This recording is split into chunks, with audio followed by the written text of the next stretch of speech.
Off the Rails is a new documentary that tells the story of one man's obsession, and we do mean obsession, with the New York transit system.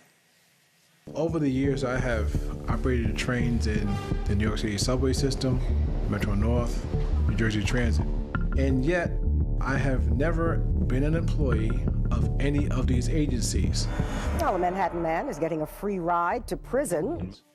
Darius McCollum has been incarcerated, get this, 32 times for posing as a transit worker and commandeering trains and buses. His undiagnosed Asperger's syndrome is part of what drives his lifelong obsession. Joining us in studio today, filmmaker Adam Irving. Adam, such a fascinating character in this gentleman. How did you find out about him, first of all?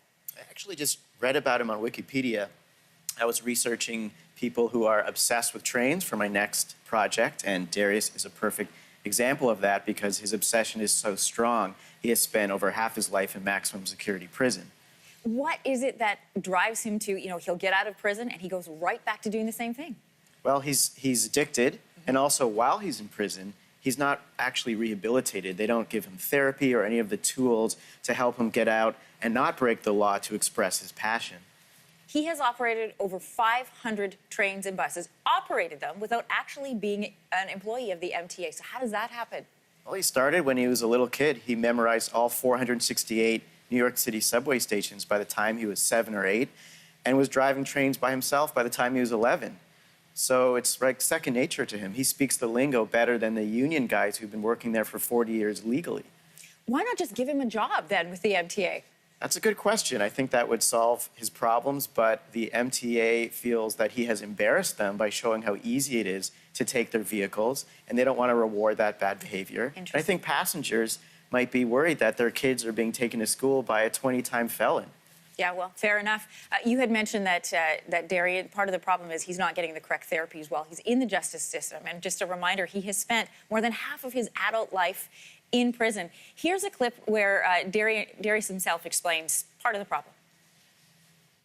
Unfortunately, yes, I did break the law, but what do we do about the diagnosis that caused me to commit the crime? What did you learn from him in those interviews? I learned that on the surface, he's actually a really normal guy, and that you never know he has all these problems. And that's sort of the interesting thing about mental health, is that it's not always right there on the surface. And I think that's how the criminal justice system deals with him. It's like black or white. He's either innocent or guilty, and they can't see that sort of nuance that, yes, he's breaking the law, but he has never hurt anyone or damaged any property, and isn't really a threat. He actually hasn't seen this film, so right now you and I and our audience have seen more of this film than he has. What does he think about this coming out?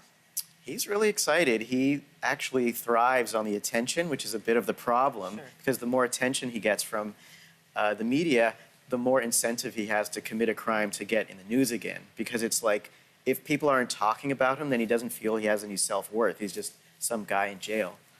Obviously, this is a fascinating story, grabbed your attention, ours as well, and now Hollywood has come calling.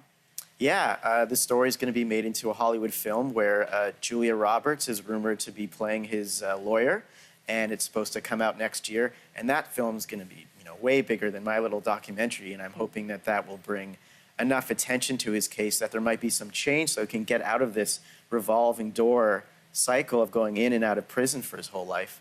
Not just Hollywood interested in this film, but Toronto, Canada has a strong connection in this film. Yeah, I actually grew up here and filmed some of the reenactments at TTC's Lower Bay subway station, which has been closed since the 60s and is used for filming. So it's a real honor to film there. And the film premiered at Hot Docs, the largest documentary festival in North America, and will be opening today in theaters in Toronto, my hometown. You are living, every documentary filmmaker's dream, right? You find a good story, an amazing character, and now it's being made into a Hollywood film. How are you feeling about the process? Really good, considering this is my first film and I really didn't know what I was doing. I've really lucked out, and I hope to, just only grow and have this kind of success for the rest of my career. I would argue that you knew a lot of what you were doing, because that's some good instincts there, Adam. Thank you very much. Thanks for being here on Your Morning. My pleasure. And congratulations with all the success. Thank you.